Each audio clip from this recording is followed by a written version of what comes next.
नमस्कार और स्वागत है आपका इस अद्भुत यात्रा में, जहां हम भारतीय पुराणों के 3 सबसे शक्तिशाली और अपराजित दिव्यास्त्रों की गहराई में जाएंगे। भारतीय पौराणिक कथाओं में अजेय दिव्यास्त्रों का उल्लेख मिलता है। त्रिदेवों द्वारा प्रदत्त 3 प्रमुख महास्त्र, जिनमें हैं ब्रह्मा जी का ब्रह्मास्त्र, भगवान विष्णु का नारायणास्त्र और महादेव शिव का पाशुपतास्त्र। हालांकि इन तीनों के अलावा भी कई अन्य दिव्यास्त्र भी हैं, पर यह 3 सबसे शक्तिशाली माने गए हैं। ये अस्त्र अकाट्य माने जाते हैं। वहीं अन्य दिव्यास्त्रों के काट का उल्लेख मिलता है। तो आइए इन 3 शक्तिशाली महास्त्रों के बारे में समझते हैं। सबसे पहला है ब्रह्मास्त्र, जिसे ब्रह्मा जी की अद्भुत शक्ति का प्रतीक माना जाता है। यह अस्त्र अपने लक्ष्य को भेदने में कभी असफल नहीं होता। पौराणिक कथाओं के अनुसार एक ब्रह्मास्त्र को केवल दूसरे ब्रह्मास्त्र से ही निष्क्रिय किया जा सकता है। महाभारत में महर्षि व्यास ने बताया था कि 2 ब्रह्मास्त्रों के संघर्ष से न केवल पूर्ण विनाश होता है, बल्कि उस क्षेत्र में 12 वर्षों तक अकाल भी पड़ता है। रामायण और महाभारत में ऐसे कई वीर योद्धा थे जिनके पास ब्रह्मास्त्र दिव्यास्त्र था। रामायण में श्री राम, लक्ष्मण, रावण, मेघनाद, विश्वामित्र, वशिष्ठ और परशुराम जैसे महान योद्धा ब्रह्मास्त्र के धारक थे। महाभारत में भी परशुराम, भीष्म, द्रोण, कर्ण, अर्जुन और अश्वत्थामा जैसे वीरों के पास यह शक्तिशाली अस्त्र था। ये दिव्यास्त्र न केवल युद्ध क्षेत्र में अपनी अद्वितीय शक्ति के लिए जाने जाते हैं, बल्कि उनके प्रतीकात्मक महत्व के लिए भी पूजे जाते हैं।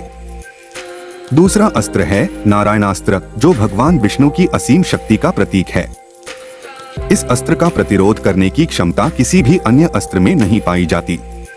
इसकी विशेषता यह है कि अगर कोई इसके सामने आत्मसमर्पण कर देता है तो इसका असर नहीं होगा। मतलब जो भी व्यक्ति निहत्था होकर इसके सामने आत्मसमर्पण करता है, नारायणास्त्र उसे कोई हानि नहीं पहुंचाता।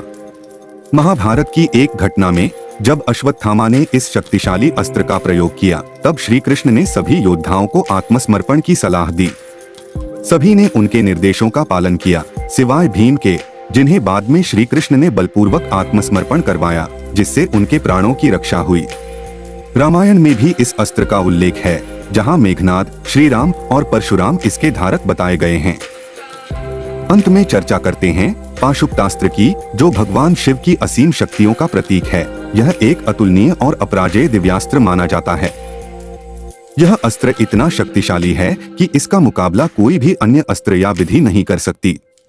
एक बार संचालित होने के बाद इसे रोक पाना असंभव होता है, जिस कारण इसे सही मायने में अनिरोध्य अस्त्र कहा जा सकता है। हालांकि पाशुपतास्त्र के उपयोग के नियम अत्यंत सख्त हैं।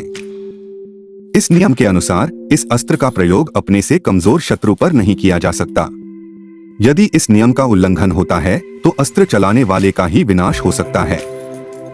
रामायण में यह अस्त्र मेघनाद के पास था, जिसने इसे लक्ष्मण पर प्रयोग किया था। पाशुपतास्त्र चलने के बाद इस अस्त्र ने भगवान लक्ष्मण की परिक्रमा की और वापस लौट गया। महाभारत में अर्जुन के पास भी यह अस्त्र था, हालांकि उन्होंने कभी इसका उपयोग नहीं किया। तो दोस्तों, ये थे भारतीय पुराणों के 3 अपराजित दिव्यास्त्र।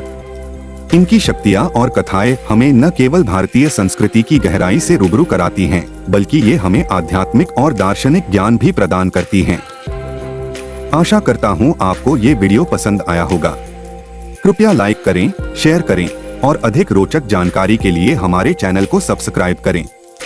धन्यवाद।